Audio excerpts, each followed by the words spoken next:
Here's I will show you how to change your iPhone wallpaper by just tap.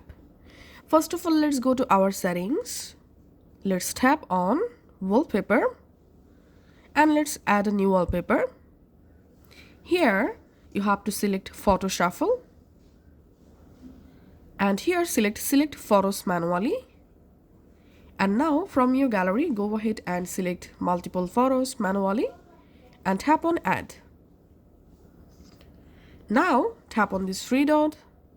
Here select on tap on add. Here I'm selecting set as wallpaper pair and I've successfully created a new wallpaper. Now let's go to our lock screen.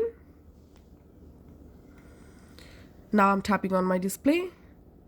As you can see, my lock screen wallpaper automatically changing whenever I tap on my display.